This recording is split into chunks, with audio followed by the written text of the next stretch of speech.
Instituto Mexicano del Transporte. ¿Qué tal? Buenos días a todos. Bueno, pues muchas gracias por la invitación a el corredor interoceánico del Istmo de Tehuantepec, al programa ITSMO y a la Dirección General de Universidades Tecnológicas y Politécnicas. Es un gusto pues, estar otra vez platicando con ustedes de estos temas que nos apasionan. Bueno, voy a iniciar mi plática. Le he llamado criterios de análisis e indicadores de desempeño para el desarrollo de puertos hub y corredores intermodales en México, una propuesta metodológica. El contenido, básicamente, bueno, pues es hablar un poco del enfoque, el objetivo y el enfoque metodológico, hablar un poco del desarrollo de ese concepto de nodos logísticos concentradores, que en la literatura internacional normalmente se le llama hubs, y de sus conexiones, ¿no? También es importante enmarcar dónde se encuentra México y en específico la región del Istmo dentro de esta red logística global de puertos y de transporte multimodal. Y finalmente hablar del potencial para el desarrollo de puertos hub o concentradores y corredores multimodales en México. Es, digamos, nuestra propuesta un poco metodológica, digamos, a base de 5 criterios de análisis que les voy a proponer y finalmente pues a realizar algunas reflexiones finales y las sesiones de preguntas y respuestas. Entonces, el objetivo de la plática es y del enfoque metodológico es contribuir a la caracterización del modelo de transporte multimodal en países emergentes, en especial, desde luego, en el caso mexicano, ¿no? Y aportar criterios de análisis e indicadores de desempeño para identificar las posibilidades y el potencial que pudiera tener los litorales mexicanos para el desarrollo de puertos concentradores.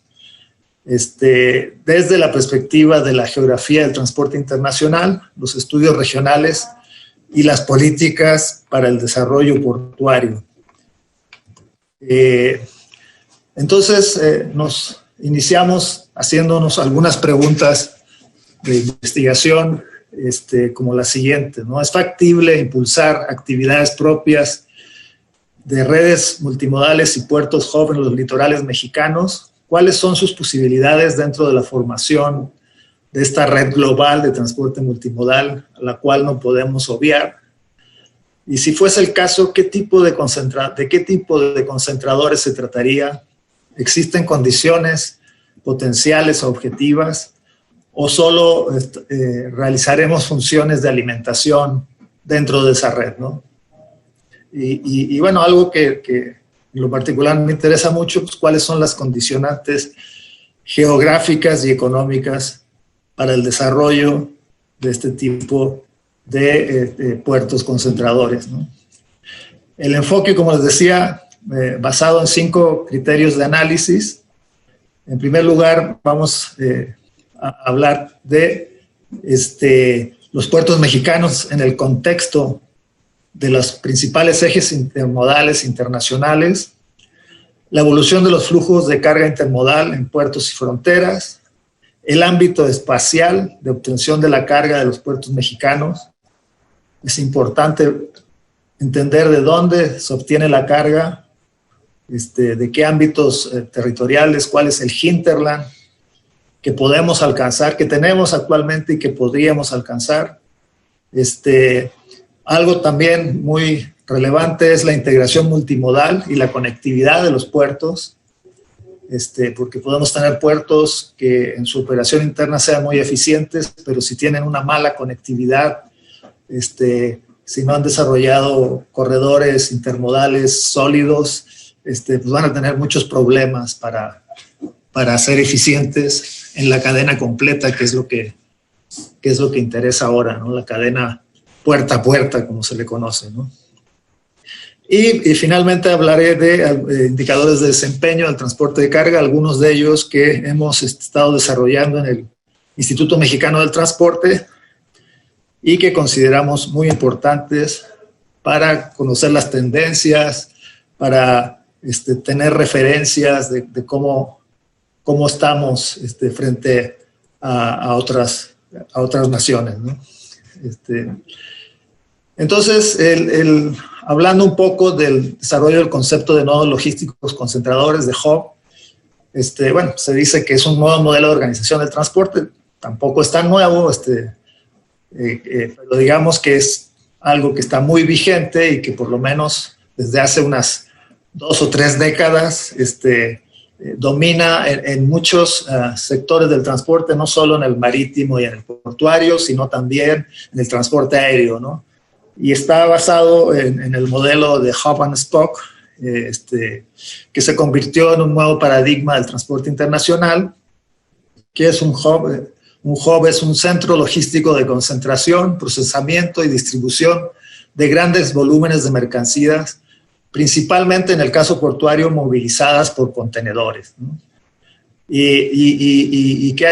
¿Cuál es la función del hub? Pues es articular cadenas de suministro entre múltiples regiones, países y continentes, independientemente de lo lejano o disperso que se encuentre, ¿no? Y se basa, desde luego, en el desarrollo de sistemas integrados e intermodales, donde la innovación tecnológica ha sido un elemento crítico, muy relevante. Entonces, haciendo una simplificación y utilizando un poco los trabajos de Jean-Paul Rodriguez, cuando habla de modelos básicos de la configuración de los sistemas de transporte internacional de mercancías, él relata cómo, bueno, el modelo, digamos, común y corriente había sido lo que le llaman el modelo de punto a punto, donde, por ejemplo, una embarcación hace largos recorridos desde,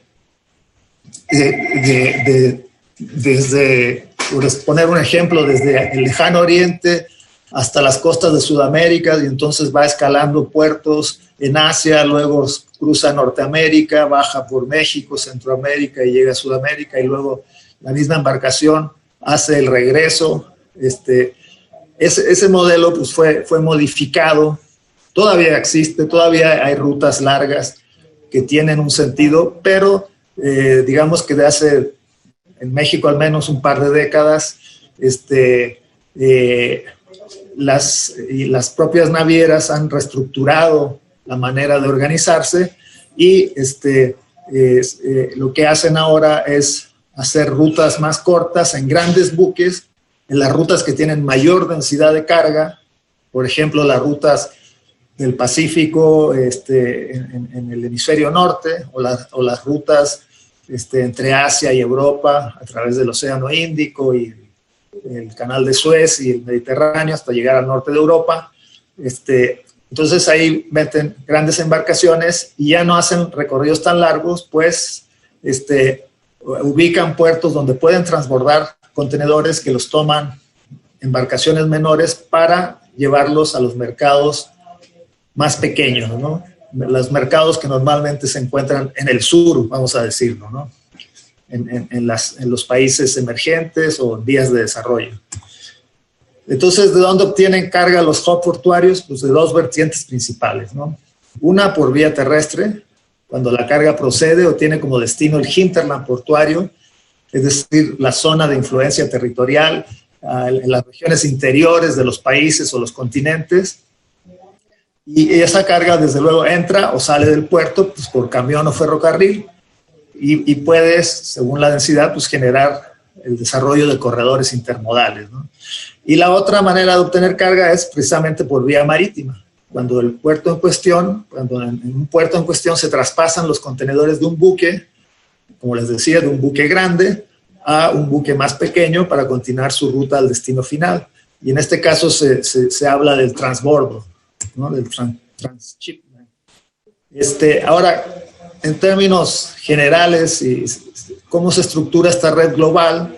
Bueno, no todos los hubs son de las mismas dimensiones ni tienen la misma relevancia. Entonces, de manera esquemática, vamos a decir que encontramos al menos esta división mínima de cómo se caracteriza, ¿no?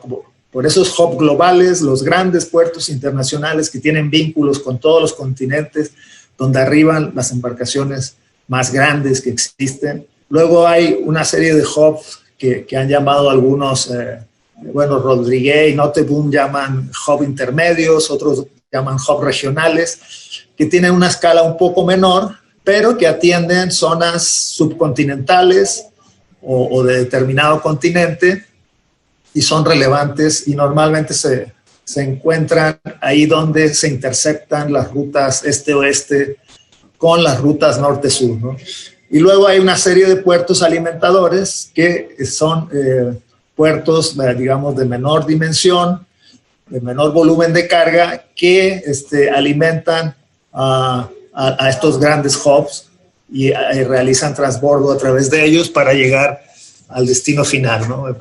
Por poner un ejemplo, puertos alimentadores, pues hay muchos en México y en Centroamérica. Por ejemplo, Puerto Quetzal en Guatemala, pues tiene rutas alimentadoras que, como vamos a ver, si quieren mandar carga a Asia, pues utilizan como puerto de transbordo a Lázaro Cárdenas, a Manzanillo o algún puerto de Panamá, por ejemplo, ¿no? Entonces, esto es importante. Este es un esquema que nos muestra esto, de cómo se configura esta red global. Arriba vemos los hubs globales. Normalmente están arriba, digamos, en los mapas, ¿no? Están normalmente entre el paralelo 30 y el 60 del hemisferio norte. Y me estoy refiriendo a Norteamérica, me estoy refiriendo al lejano oriente, al noreste asiático principalmente, y a la Unión Europea, ¿no? Donde normalmente están esos grandes hubs, la mayoría de ellos al menos. Y luego tenemos unos hubs regionales que tienden a ubicarse en los puntos de encuentro entre las rutas este-oeste y las rutas norte-sur sobre todo, ¿no? Y luego, pues como les decía, puertos alimentadores. Todos ellos tienen, desde luego, conexiones entre ellos. No es una red totalmente vertical, porque hay vínculos horizontales también. Y tienen conexiones también terrestres, ¿no?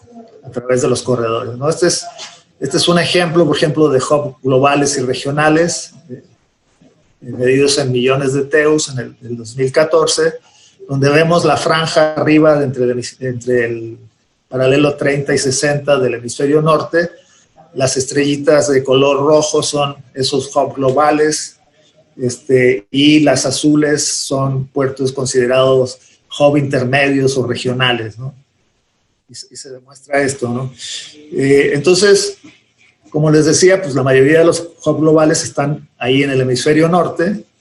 Sin embargo, esta red requiere de nodos intermedios, como ya nos lo ha hecho ver claramente Rodríguez, Noteboom y otros autores que son expertos en estos temas. Los hubs regionales de concentración de carga, pues también pueden concentrar carga por las dos vías que mencionamos antes, ¿no? Por la expansión del hinterland, o sea, captando cada vez más carga de las regiones interiores mediante una buena conexión intermodal con las regiones del hinterland, o por vía del transbordo marítimo, ¿no? Y estos hubs, como les decía, pues se localizan en las intersecciones.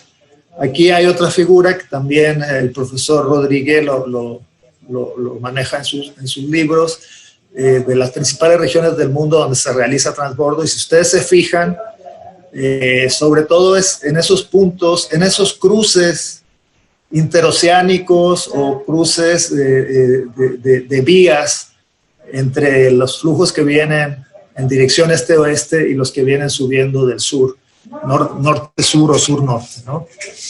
Y ahí los encontramos, en el estrecho de Malaca, por ejemplo, en el sudeste de Asia, en el canal de Suez, en la zona del Mediterráneo, en el canal de Panamá, por supuesto, en la zona del Caribe, etcétera, ¿no? Entonces, bueno, ahora voy a entrar directamente con los puertos mexicanos. haciendo un breve análisis de estos criterios que les decía que forma parte de este enfoque metodológico, ¿no? Entonces, tenemos que ver a México en general y al Istmo también en particular, dentro de este contexto global, ¿no? No lo podemos analizar desde una perspectiva nada más nacional o local. Tenemos que saber dónde estamos parados y qué posibilidades tenemos dentro de ese contexto, ¿no? Entonces es necesario, pues, ubicar los ejes de transporte marítimo e intermodal y los accesos a esos corredores principales, ¿no? Los cruces entre rutas, los ejes de intersección, para poder determinar el potencial de transbordo. De esta manera podemos identificar el potencial que podríamos tener para ascender dentro de esta red global. Y ascender me refiero a, pues, por ejemplo, en el caso mexicano, pues, lograr constituir hubs regionales, ¿no? Principalmente, ¿no? Dado que no estamos en el eje principal todavía de donde están esos grandes puertos de las naciones más ricas, donde hay volúmenes de carga mucho mayores que las que manejamos nosotros, etcétera, ¿no? Entonces, en este análisis hay, creo yo, digamos, en un enfoque continental o subcontinental, dos elementos claves muy importantes, ¿no? Hay un eje de intersección entre los corredores este-oeste y norte-sur, y está la presencia del Canal de Panamá. Y como se ve en esta figura, tenemos arriba el corredor este-oeste, ¿verdad? Que en el paralelo 30, digamos, está un poco a la altura, un poco más abajo de Los Ángeles, Long Beach, en el lado del Pacífico.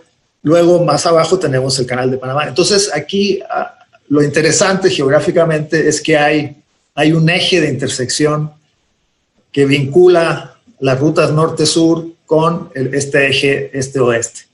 Y ese eje de intersección tiene que ver, pues, con la presencia del Canal de Panamá. Eso obliga a que buques bajen, que están moviéndose entre el flujo este-oeste, bajen hasta a la altura del canal y luego vuelvan a subir, sobre todo esa gran cantidad de flujos que hay entre el lejano oriente, China, Japón, etcétera, Corea, y que tienen como destino principal la costa este de Estados Unidos, ¿no? Nueva York, Charleston, Norfolk, etcétera. Una serie de puertos allí y hacen este recorrido, o viceversa también, o otros flujos que vienen de Europa y que van para la costa oeste, para la costa del Pacífico de los Estados Unidos. Entonces eso obliga a las embarcaciones a extender este eje de intersección entre las rutas este-oeste y norte-sur. Entonces, esto es algo que es importante, ¿no? También, entonces, en función de esto, pues nosotros podemos ir identificando dónde estamos parados, si estamos en un lugar, por ejemplo, donde podemos desarrollar hubs de transbordos o no. Me regreso a la figura anterior, por ejemplo, en el litoral mexicano se ve que ese eje de intersección pasa muy cerca de la costa del Pacífico mexicano. Y de hecho, actualmente, puertos como Manzanillo y Lázaro Cárdenas ya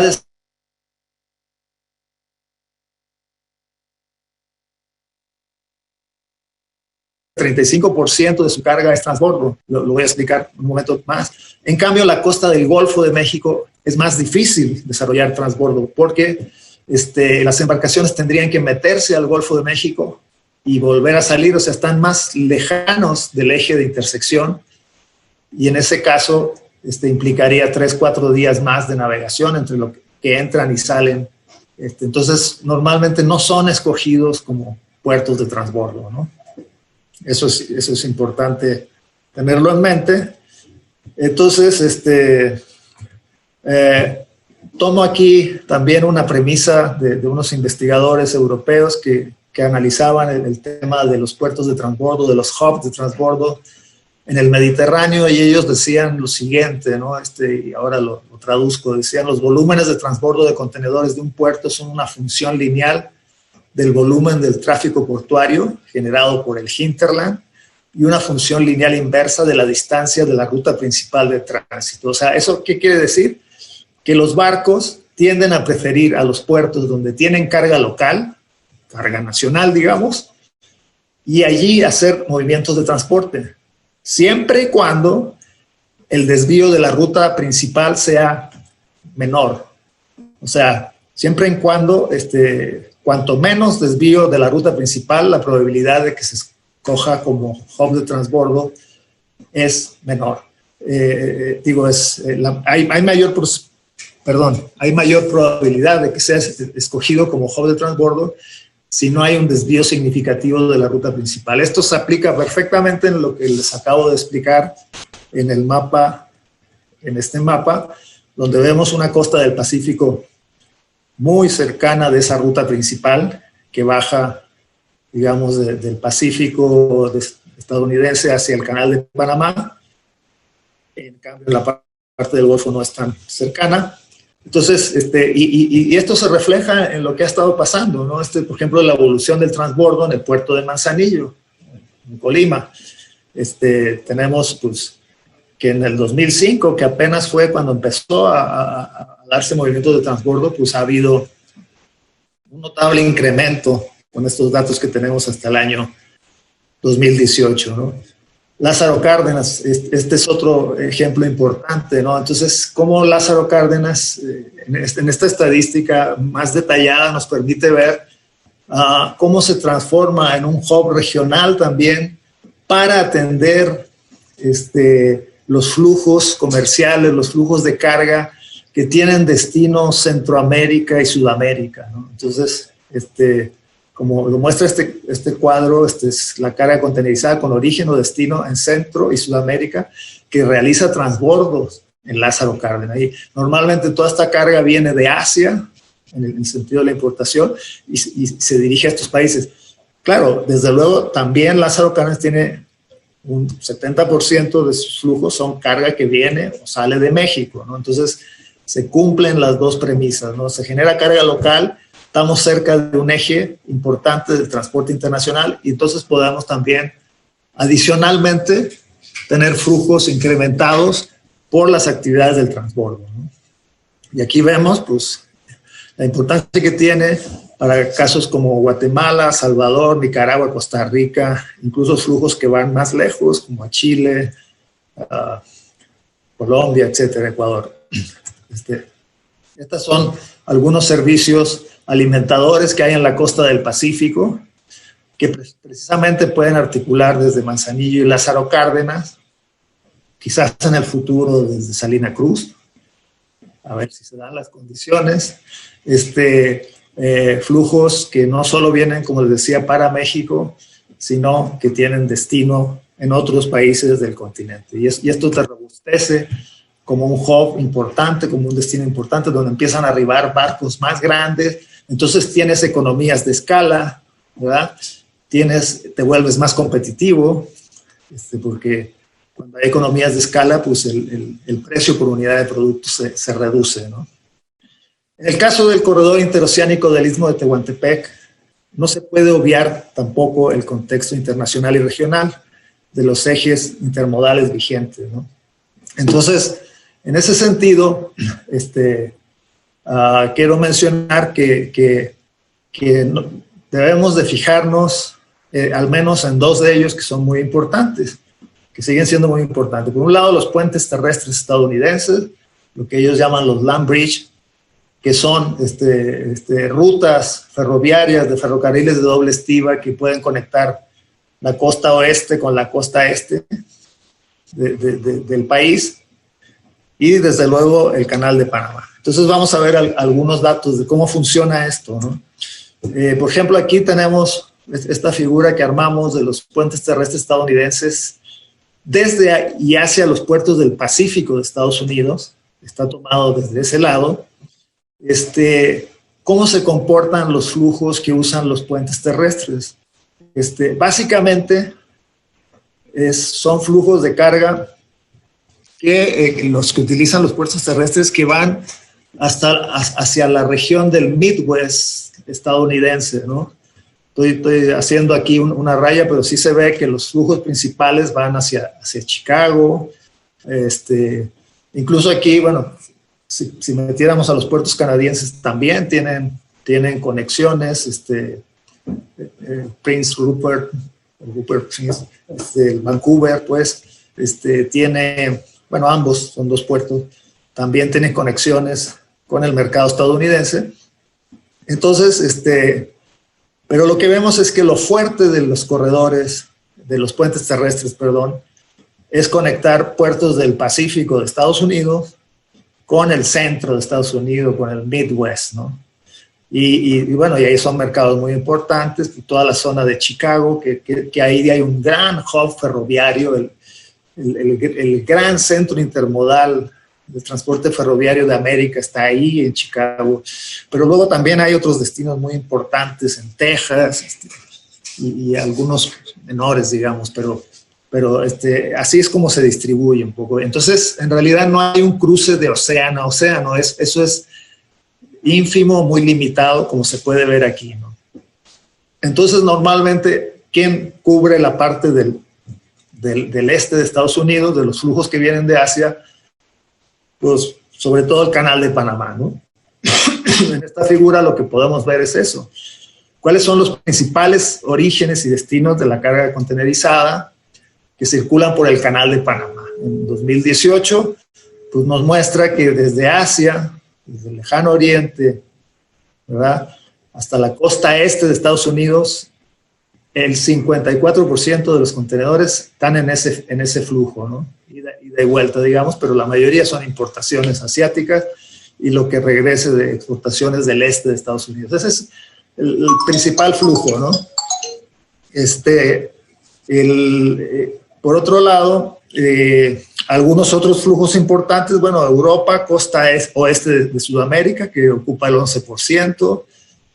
Tenemos Europa, costa oeste de Estados Unidos, 6%, en fin, Asia, Centroamérica, el 5%. Pero lo que nos deja claro también es, de repente hay que quitar ese mito que se decía que, por ejemplo, el Istmo o el Canal de Panamá sirven para vincular los flujos del lejano oriente con Europa. Eso no es así. O sea, los flujos del lejano oriente con Europa, lo que es Asia, el noreste de Asia, el sureste de Asia con Europa, pues viajan por otro canal, que es el Canal de Suez, ¿no? Entonces, esos no son, digamos, un mercado meta para el Istmo en principio, ¿no? Sin embargo, hay otros. Aquí hay potenciales importantes que los estaremos viendo, ¿no? Dentro de esto, pues también es importante que cuando se genere el corredor del Istmo, busquemos, como lo mencionó ayer Héctor Ramírez, pues una eficiencia superior, digamos, una gran eficiencia en la operación, en el manejo, en la fluidez de la carga, porque esa es una manera de poder competir, ya sea en parte con los puentes terrestres como con el Canal de Panamá. Y en ese caso, pues es importante empezar estudiando pues, cuáles son los tiempos por ejemplo, de recorrido de los corredores intermodales del Pacífico en días, desde el origen hasta el destino, ¿no? Porque a veces yo he visto comparaciones que dicen, no, es que Lázaro Cárdenas está más cerca de San Antonio, Texas, que Los Ángeles, Long Beach. Sí, pero los corredores no empiezan ahí, los corredores empiezan en Shanghái, o en Yokohama, o en Busan, Corea. Entonces hay que analizar las cadenas completas si queremos ver dónde estamos parados y las posibilidades que tenemos o lo que tenemos que hacer en mejora, eficiencia, fluidez, rapidez para estar competitivos para ciertas regiones, ¿no? Que considero con la ponencia de ayer en el sentido que muchos de esos se localiza en la zona del Golfo de Estados Unidos como un punto donde seríamos competitivos y quizás algunas zonas del interior, al este de los Estados Unidos, sureste de Estados Unidos, etcétera, ¿no?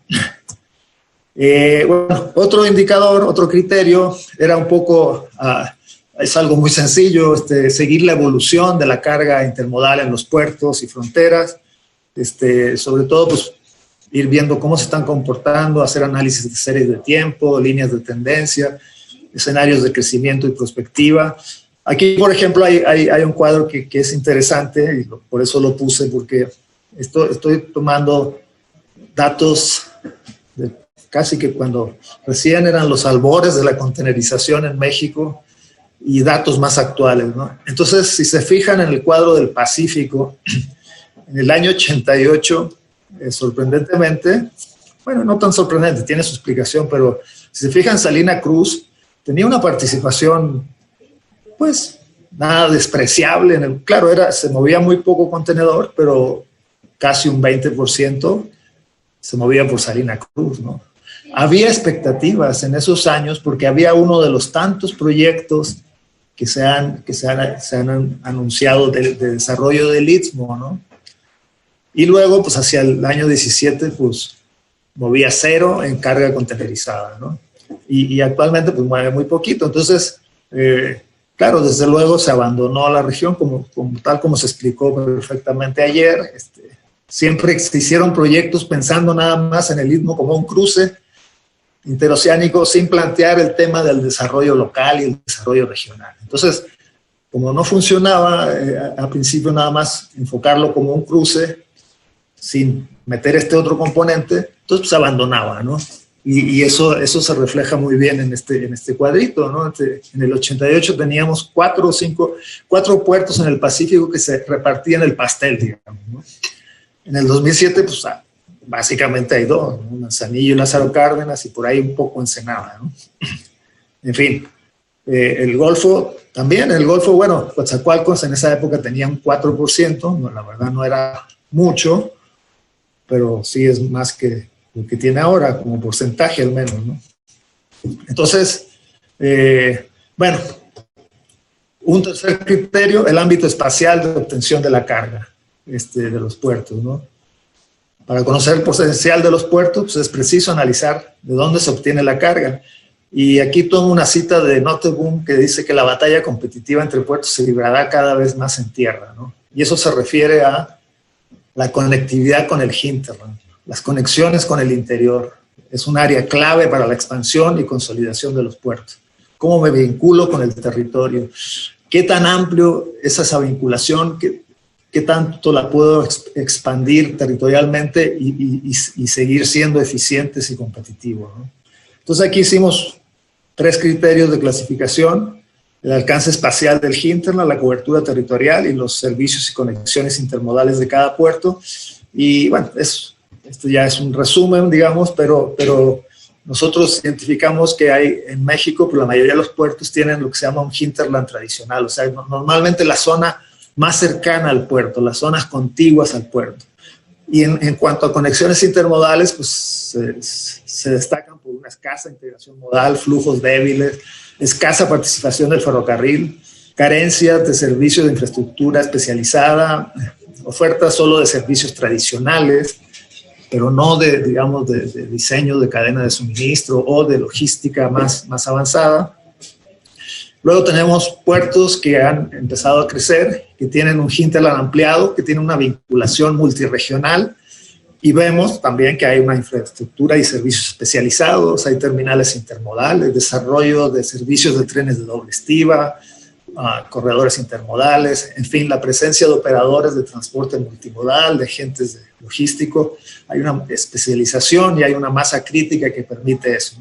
Y puertos, y también luego en el ámbito espacial del transporte marítimo, pues tendríamos el caso de Manzanillo y Lázaro Cárdenas, que les comenté, que ya tienen pues, conexiones marítimas bastante fuertes, y hacen enlaces entre las rutas directas que vienen de Asia, botan contenedores ahí y toman en barcos pequeños para ir a Centro y Sudamérica, por ejemplo, ¿no?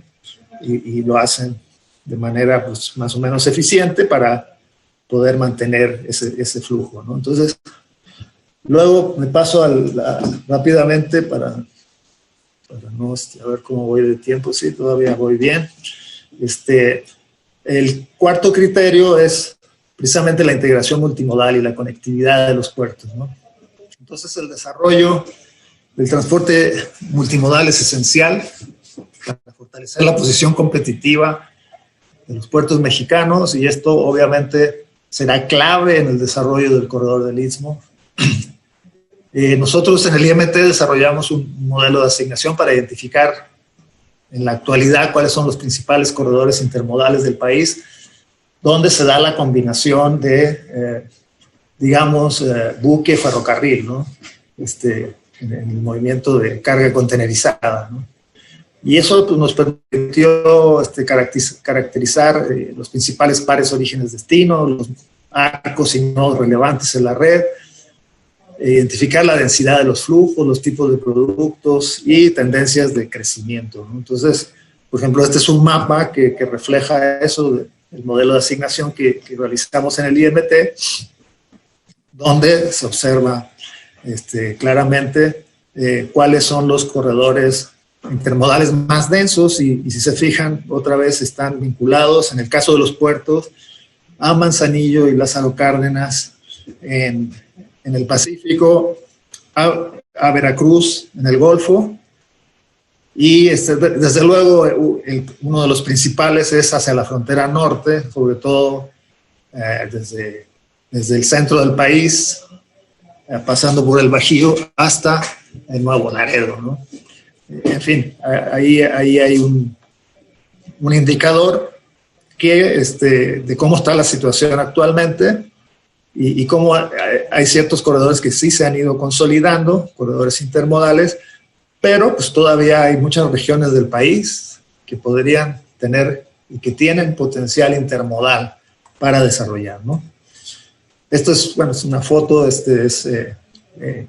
tren de doble estilo de contenedores saliendo de Lázaro Cárdenas. Vemos que son trenes ya importantes, en sus dimensiones han ido creciendo, ¿no? Son trenes que a lo mejor tienen una longitud de 2,5 kilómetros y están llevando más de 400 cajas de un solo viaje. Es un modo muy competitivo, pero necesita también mejoras operativas, necesita asegurar ciertas condiciones que le permitan explotar al máximo su potencial, ¿no?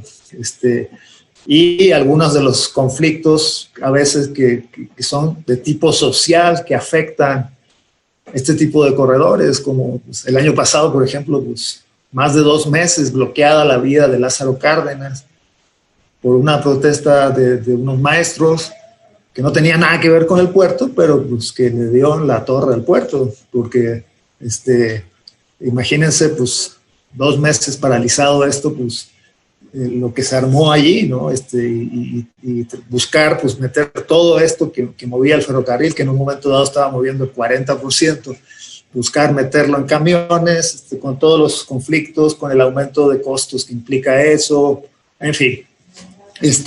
Esos son temas que a veces en la planeación de los corredores y en la planeación portuaria casi nunca se toman en cuenta, pero que son muy importantes. Por eso me parecía muy interesante lo que decía ayer Héctor, de cómo tienes que tener una visión social también de la región y cómo tienes que de alguna manera llegar a acuerdos con los actores locales, porque si te van a estar interrumpiendo tu corredor por cualquier cosa, pues, híjole, va a estar complicado que darle viabilidad, ¿no? Entonces, también esa parte social, esa parte ambiental y demás, es muy importante en la planeación de los sistemas de transporte, y hasta hace poco, casi nunca se ha tomado muy en cuenta en México al menos, ¿no?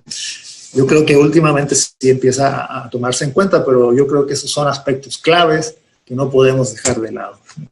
Entonces, un último criterio es indicadores de desempeño del sistema de transporte de carga, la importancia de medir periódicamente el desempeño de los sistemas de transporte multimodal.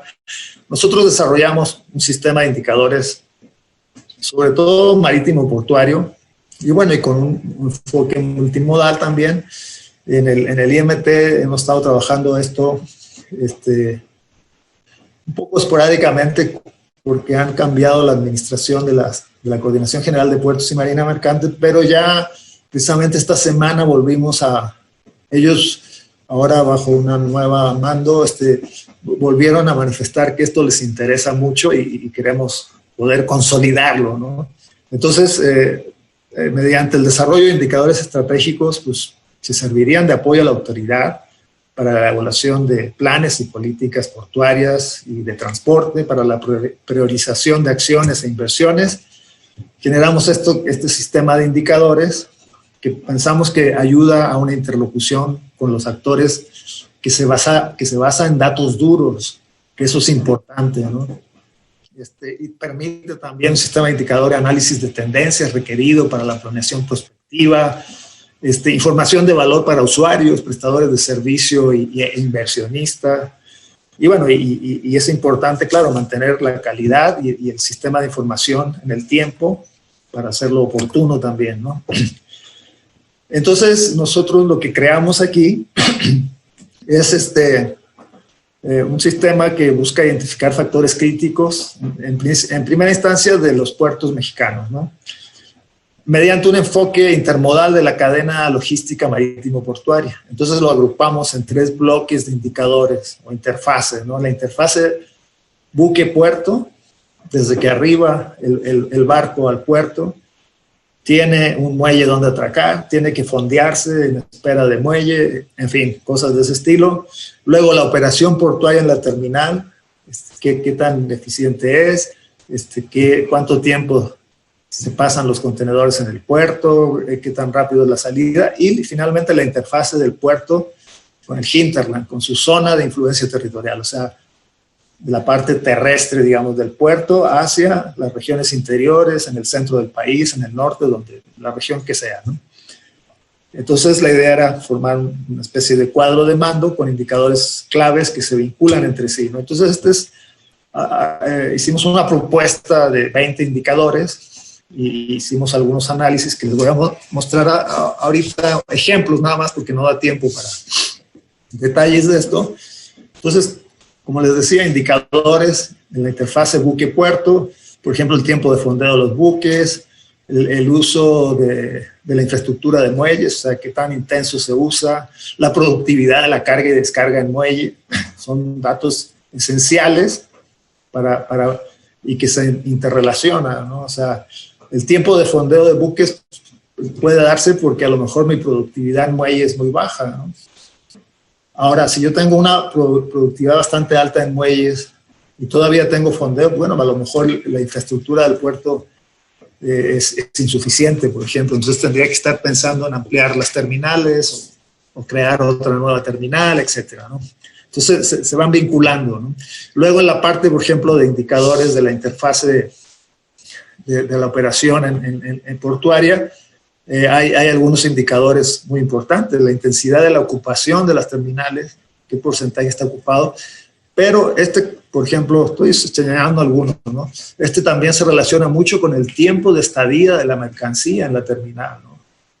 Si yo logro que la mercancía salga rápido, inmediatamente aumento la capacidad de la terminal, ¿no? En cambio, si yo tengo tiempos de estadía promedio de 7 días o más, estoy reduciendo la capacidad y voy a tener más saturación, ¿no? Y a lo mejor entonces ahí el problema no es de infraestructura, sino el problema es de operación. Porque primero tengo que mejorar la operación antes de pensar en construir infraestructura. Y luego están esos otros indicadores de la relación puerto-hinterland, que tienen que ver mucho pues, con la conectividad con el hinterland, con la distribución modal de los sistemas de transporte terrestre, cuánto uso el ferrocarril, el camión, con el tiempo de entrega de la carga, el despacho de la carga a los camiones, que a veces demanda muchas horas, lo que le llaman en inglés el truck turn time, etcétera, ¿no? También con la intensidad de uso de la infraestructura para entrega, recepción de ferrocarril y de autotransporte, porque a lo mejor tengo una capacidad limitada, y eso es un cuello de botella, ¿no? Si no tengo suficiente, digamos, infraestructura ferroviaria adentro o servicios que atiendan, voy a tener un cuello de botella también, ¿no? Entonces, bueno, aquí están algunos de los indicadores. No voy a detallar esto porque bueno, todavía creo que tengo como 10 minutos más, un poco más. Por ejemplo, aquí hablamos de la intensidad del uso de la infraestructura en muelles en el 2018. El tamaño de las bolitas tiene que ver con el número de contenedores que mueven por año estos puertos, ¿no? Entonces, aquí, por ejemplo, lo que veíamos es que en Veracruz, este indicador del uso de muelles son los TEUs, o sea, los contenedores medidos en TEUs por metro lineal de muelle, ¿no? Entonces, por ejemplo, Veracruz era muy intensivo, tan intensivo, pero a la vez lo que usábamos con el tiempo de espera de los barcos en fondeo. Entonces, todos los indicadores era de esa intensividad se reflejaban en que en realidad hacía falta infraestructura al cruzar los indicadores hacía falta otra terminal y afortunadamente desde el año 19, pues ustedes saben que se amplió el puerto, se creó una nueva terminal de contenedores mucho más amplia y seguramente cuando consigamos los datos más recientes veremos que este factor cambió, ¿no? También hicimos algunas digamos, contrastes contra puertos internacionales, como se ve ahí, Los Ángeles, Houston, Barcelona, Algeciras, puertos panameños, cómo andaba la intensidad de uso, ¿no? Entonces, aquí, por ejemplo, la productividad de carga y descarga en muelles, esto es importante, medido en cajas hora buque en muelle, ¿no? Entonces, ¿cuántas cajas se maneja por las horas que permanece en muelle una embarcación, ¿no? Entonces, interesante porque en América, el top 10, digamos, de América, para los años recientes, tenemos un par de puertos mexicanos pues, bastante bien ubicados, bastante eficientes en este índice de productividad, como son Veracruz y Lázaro Cárdenas, ¿no? Y otros que pues no, bastante menos, digamos, ¿no? Pero, digamos, vemos que hay ciertos puertos que han logrado una productividad bastante buena a nivel continental, ¿no? No a nivel mundial, porque ahí los campeones de lejos son los asiáticos, ¿no? Aquí, por ejemplo, tengo un gráfico del 2014 del mismo indicador de contenedores hora buque en muelle y vemos cómo estos puertos chinos, incluso un puerto de Emiratos Árabes, pues están moviendo por hora 130, 127, 126, 119, arriba de 100 contenedores, ¿no? Entonces, súper eficiente. Claro, ellos manejan barcos muy grandes, con muchas grúas simultáneamente, entonces eso te permite estos rendimientos, ¿no?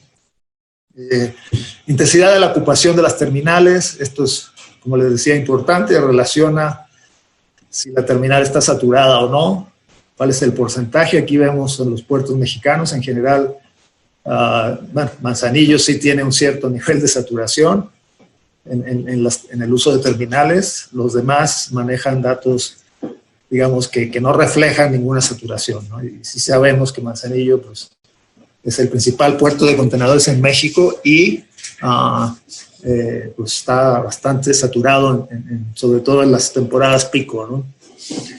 Pero también este dato, como yo les decía, se relaciona con el tiempo de estadía de las mercancías, ¿no? Entonces, tenemos tiempos de estadía promedio demasiado altos a veces y eso resta capacidad y aparece que el índice de ocupación tenga un porcentaje mayor. Entonces también tenemos que trabajar en eso.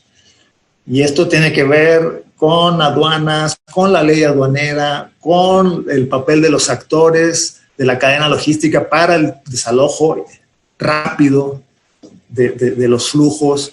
Esto es importante y el Istmo va a tener que tener muy en cuenta esto. El Istmo no se va a poder dar el lujo de estos tiempos de estadía de la carga en los patios de contenedores, porque si no, pues la ventaja que tendríamos con Panamá por distancia y eso, pues se vería reducida a cero o a menos de cero, ¿no? Entonces, todas estas cosas hay que ir a amarrarlas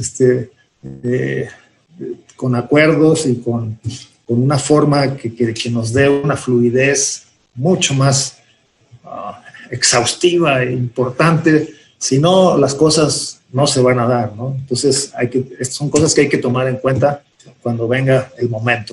Tenerlas preparadas desde antes, luego, ¿no? Bueno, estos es algunos datos de la saturación de entrega-recepción por ferrocarril. Aquí, para ese año, teníamos Lázaro Cárdenas, algo de congestión en eso, pero Lázaro Cárdenas, después de 2017, por ahí, abrió una nueva terminal de contenedores y esto, bueno, vamos a recopilar datos, estamos seguros que bajó notablemente, ¿no? Esta es una última figura de la distribución modal de los sistemas de transporte terrestre, la participación del ferrocarril, ¿no? Como les decía, era muy importante en Lázaro Cárdenas y se ha venido deteriorando desde el 2016, desde por ahí más o menos, donde era el 40% de la carga se movía por ferrocarril, porque más o menos desde ese año, pues, bueno, pues estos grupos sociales de maestros y demás se dieron cuenta de que esa era una manera de, a lo mejor, no sé, conseguir sus reivindicaciones. Y entonces, pues a cada rato interrumpen en Uruapan o en algún lugar de la vía, interrumpen el flujo del tren y los últimos datos que teníamos del año pasado es que la participación del tren en Lázaro pues ha reducido porcentualmente, notablemente, ¿no? Ahora anda por ahí del 25%, 30%, porque obviamente si los usuarios del puerto ven que sus contenedores se quedan a mitad de la vía por semanas o incluso hasta meses, pues van a decir, pues, afecta al puerto directamente.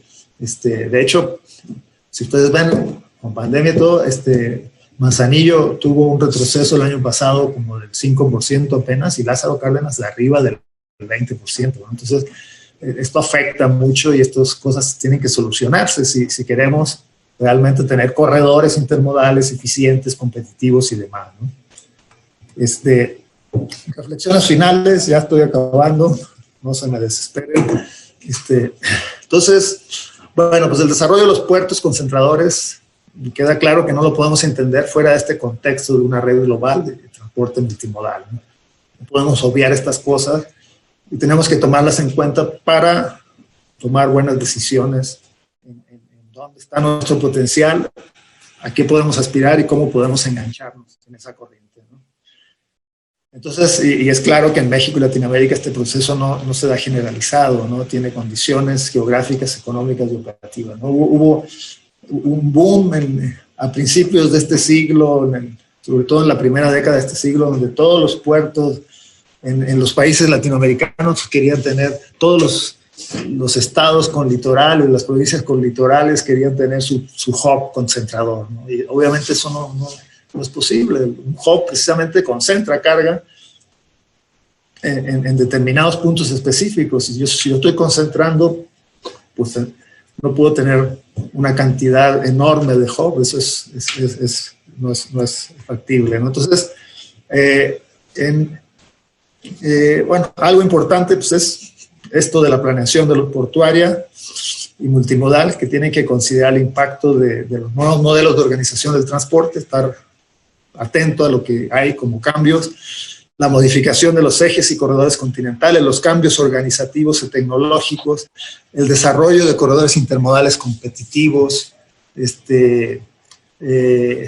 estar viendo el tema de la conectividad portuaria, cómo mejorarla, cómo hacerla más eficiente y cómo ampliar la vinculación con las regiones interiores, ¿no? Esto es lo que le da fortaleza a estas cadenas intermodales vinculadas a los puertos. Y por último, quiero dejar esta reflexión, porque es importante, desde mi perspectiva es importante, no es una provocación, es una provocación a la reflexión, ¿no? Y con todo lo que ello implica, ¿no? Entonces yo les dejo esta reflexión. Yo digo que el proyecto del corredor interoceánico del Istmo de Tehuantepec no debe ser concebido como un lugar de cruce de mercancías de un océano a otro. Eso es insuficiente. sino principalmente como una zona de origen y o destino de la carga, ¿no? Eso para mí es importante y creo que de alguna manera pienso que el éxito del proyecto depende de esto último. O sea, sí, porque esto último, ¿qué significa? Significa desarrollo regional. El que sea cruce, nada más que veamos cruzar mercancía de un lado para otro, pues sí, te puede dejar algo, pero te deja poco y te deja muy vulnerable.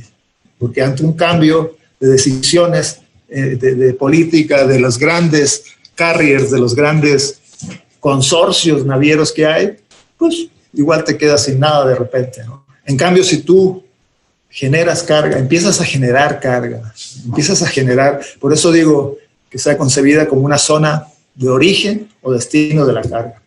Si tú empiezas a generar actividad productiva, si empiezas a detonar actividades, por eso el tema de los polos de desarrollo es muy importante, entonces los barcos van a venir, de todas maneras, como decía y los autores que les mencioné, si hay carga local, se van a acercar, totalmente se van a acercar, y eso va a asegurar la viabilidad. Y además eso te da una posibilidad mayor de desarrollo en el ámbito local.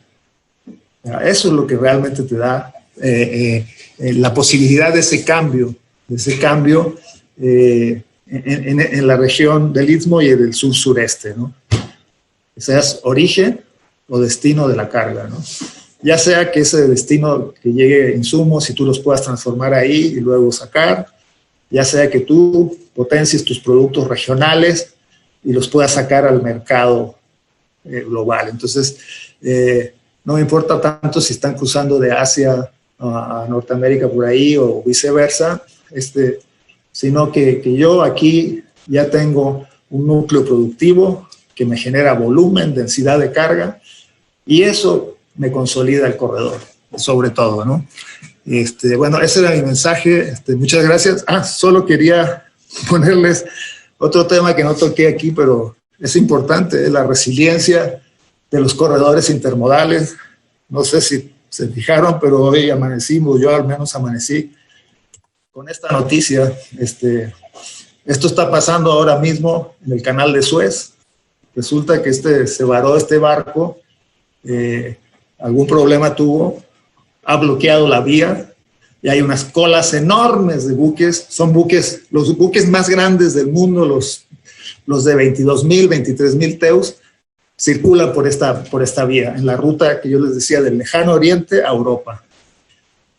Aquí lo dejo como reflexión porque sí, de repente puede ser un potencial tener más de una vía para, digamos, asegurar resiliencia, ahora que se habla mucho de eso, porque pues, con la pandemia vimos que no somos resilientes en muchas cosas.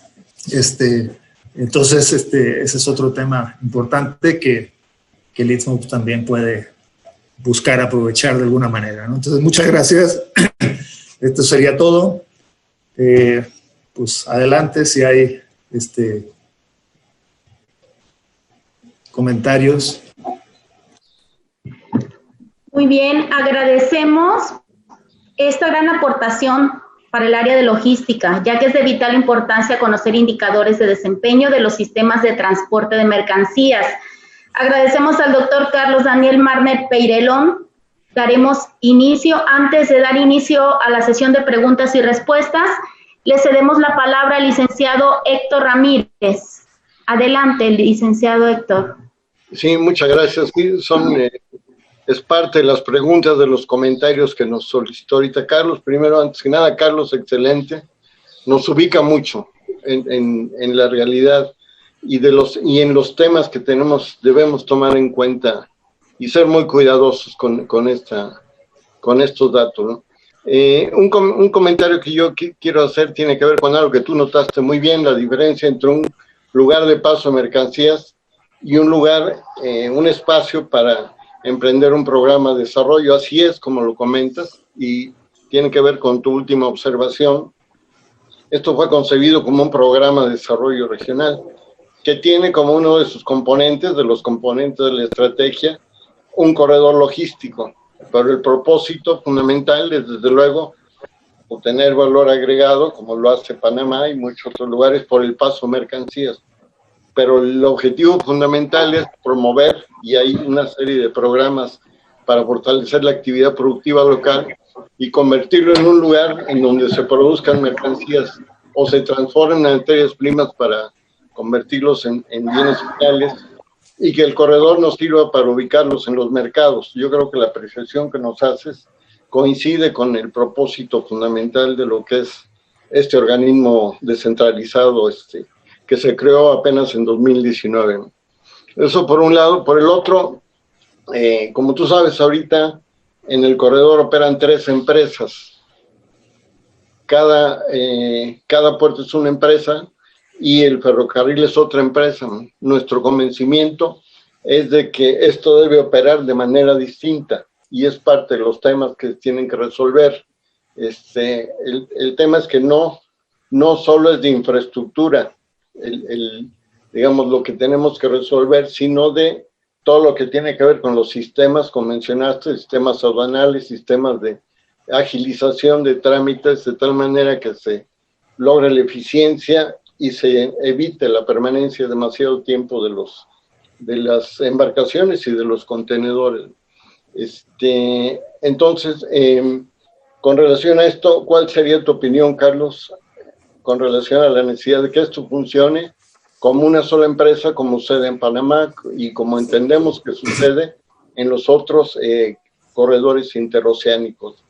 Esa sería, digamos, tu opinión personal con relación a la manera en que esto debiera operar. Y un tema adicional, final, tiene que ver con, me impactó mucho el dato que presentaste para Salina Cruz, de 18%, desde luego de un volumen mucho menor de contenedores, pero pasó a 0, o sea, y eso lo vemos que propiamente la actividad en este puerto va en caída, y más bien lo que recurrentemente está sucediendo es que pierde clientes, obviamente no ofrece lo que un cliente espera de un puerto, y por eso se alejan. Por el otro, también comentamos con frecuencia que pasan enfrente de Salina Cruz las principales rutas navieras, pero no tienen a qué detenerse porque Salina Cruz pues, no tiene una oferta de servicios adecuada.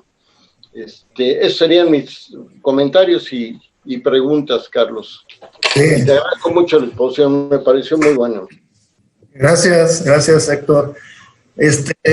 Sí, yo estoy de acuerdo en lo que planteas de que sea una sola empresa que pueda administrar los puertos, la vía, principalmente, bueno, la carretera obviamente es pública y demás, pero el tema de la vía y de los puertos, y que también, claro, desde luego está la de la aduana. La aduana tiene que estar alineada con la idea de que pues, los procesos tienen que ser muy ágiles, sobre todo pues, si es carga de paso. Si se pone ahí a querer abrir los contenedores, a revisar y no sé qué, pues estamos fritos, ¿no? Entonces, quizás si tiene alguna duda razonable, pues que lo haga, ¿no? Pero no puede generalizar esto y a lo mejor usar tecnología no intrusiva, tipo los rayos X o lo que sea, en dado caso, para pasarlos por ciertos contenedores y darle rápida salida, porque hay cuellos de botella. Estamos haciendo ahorita un proyecto para Manzanillo, no le digan a nadie que estoy diciendo esto, no se vayan a enojar, pero realmente, híjole, hay unas colas enormes en lo que le llaman la ruta fiscal, la salida de aduana, donde pueden pasar media jornada de trabajo o más horas esperando para salir, para llegar a aduana, revisión y demás. Entonces, pues eso genera pues, muchos problemas, ineficiencias, demoras, sobrecostos, y en un corredor con las características que va a tener el del Istmo, pues eso no puede pasar, o sea. Entonces, yo estoy de acuerdo que tiene que haber una sola empresa, o sea, no podemos pensar que el director del API de Coatzacoalcos dijo tal cosa, y no, el de Salina Cruz opina lo contrario, y pues eso, digamos, a lo mejor sí tiene que haber un encargado o director en cada una de ellas, pero tiene que haber un organismo que a través de sus consejos o sus comités tome decisiones de una sola manera, yo digo que como una sola empresa, y en ese paquete también debe estar interactuando la aduana definitivamente buscando las maneras de hacer ágil todo este flujo, ¿no? Porque imagínate si empiezan a retener cargas en un lado y tienes tú el barco del otro lado listo esperando, ¿no? O sea, eso pues, no puede ser, o sea, tú sabes que un barco tiene costos, depende del tamaño, pero cuesta muchos miles de dólares diarios el barco, ¿no? Los costos operativos del barco, los costos de arrendamiento. Entonces, pues, tú no lo puedes tener parado ahí esperando porque algo pasó que no llegó la carga, ¿no? Entonces, yo estoy de acuerdo contigo, tiene que ser un solo ente, una sola empresa quizás, y estar muy articulado con todos los actores de la comunidad portuaria y del corredor, ¿no? Incluida la aduana, incluida pues todos las navieras y demás para hacer esto muy fluido, ¿no? El otro tema que mencionabas, que se me pasó, ¿qué otra cosa me dijiste? No, tienes el micrófono apagado. Yo creo que eran esas tres cosas. Esencialmente, Salina Cruz me llamó mucho la atención. Sí.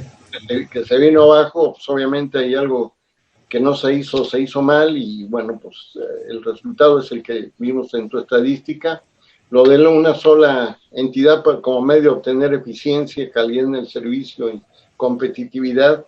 Y bueno, la necesidad de distinguir entre un corredor, un lugar de paso de mercancías y un lugar de generador de desarrollo, sí, claro, y de actividad productiva, y ofrecer a través del corredor un lugar de salida a mercados.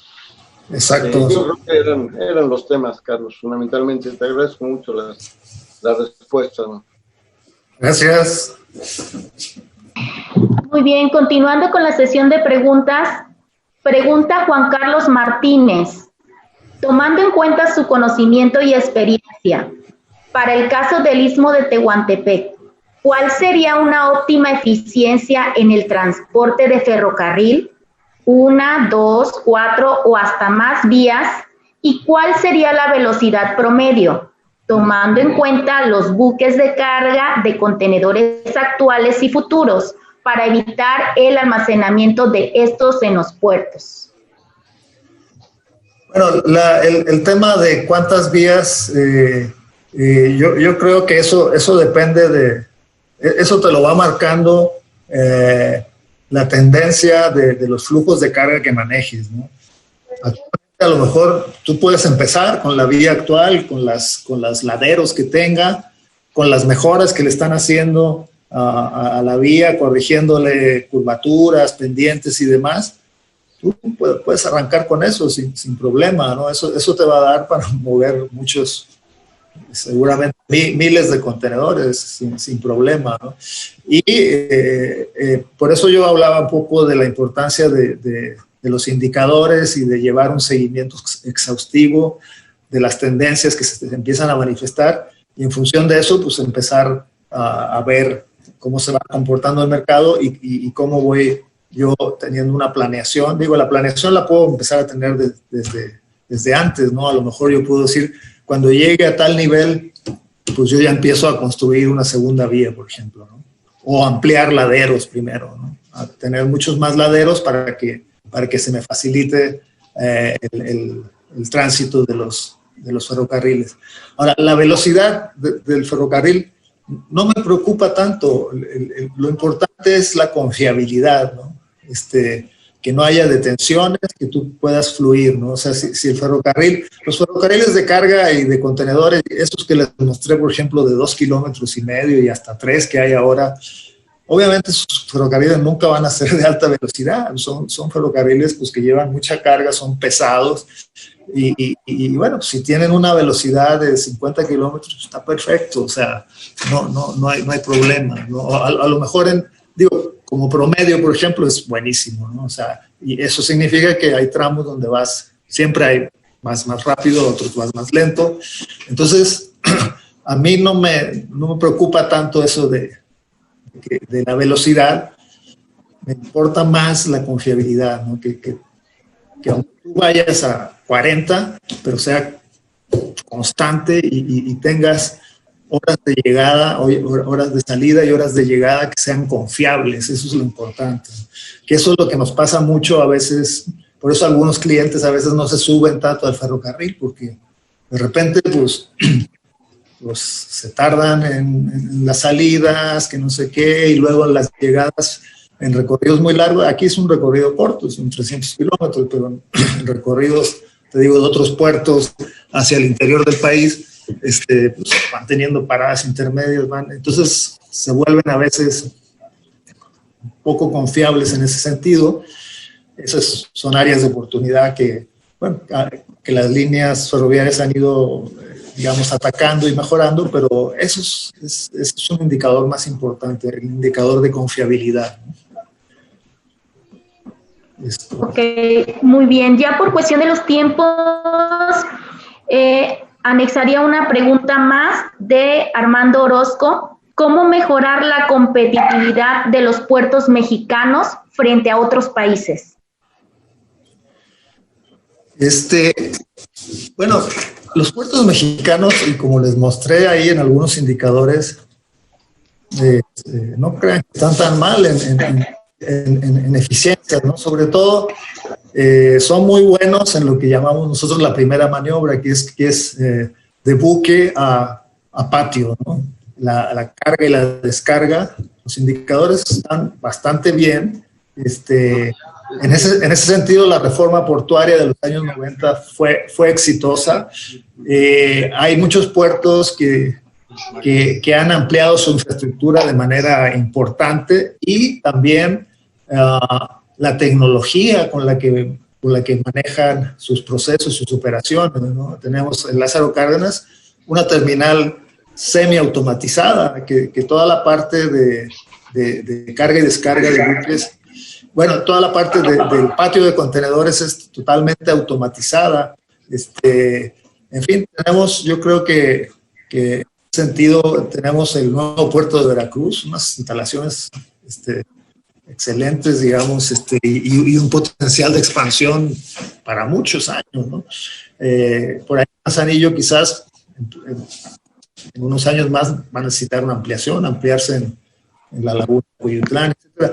Entonces, claro, en el caso de los puertos del Istmo, como fueron dejados un poco de la mano de Dios, como se dice, desde luego, si empieza esto a jalar, pues va a ser necesario tener otro tipo de instalaciones, de terminales de contenedores sobre todo, con un mayor calado, con zonas más amplias de patio. En fin, entiendo que hay proyectos a futuro para eso, pero sí hay que pensar, y algo que se mencionó también en unas ponencias de ayer, el tamaño de los buques sigue creciendo, y si nosotros, digamos, si el Istmo se articula como un corredor intermodal importante, pues empezarían en algún momento dado a llegar buques grandes, ¿no? Cada vez más grandes, y entonces allí sí, en un momento dado, pues hay que dimensionar el tipo de terminal que se requeriría, ¿no? Pero desde luego ya las terminales modernas, pues por lo menos son terminales que te consumen en toda su área 80, 100 hectáreas, que tienen algunos, que tienen calados que a lo mejor son en el canal de acceso de 18, 17 metros, en los muelles por lo menos 16 metros, en fin, ¿no? Si vas a recibir grandes embarcaciones, pues tienes que reestructurar eso, tienes que tener muchas más grúas de pórtico, mucho más trastainer en los patios, en fin. Todas cosas que se pueden hacer si digamos, si el volumen se empieza a generar y hay un atractivo de negocio para el tema, pues se pueden dar sin problema, pero eso sí también hay que pensarlo, porque sí, así como les comenté de Lázaro y Veracruz y Altamira y demás, en el caso de los puertos del Istmo, pues sí hay una desventaja inicial en cuanto a la infraestructura portuaria que habría que ir remontando, ¿no? Ok. Muy bien, continuando. Reciba las felicitaciones, doctor Carlos Marner, de Jezabel Gómez Sánchez. Muy interesante la ponencia y los datos aportados. San Franco, muy interesante para manejar el sistema logístico. En esencial, utilizar sistemas informáticos. Muy agradecidos con toda la aportación que nos acaba de brindar. Muchas gracias, doctor Carlos Marner. Gracias a ustedes por la invitación y pues seguiremos en contacto seguramente. Saludos. Gracias. Instituto Mexicano del Transporte.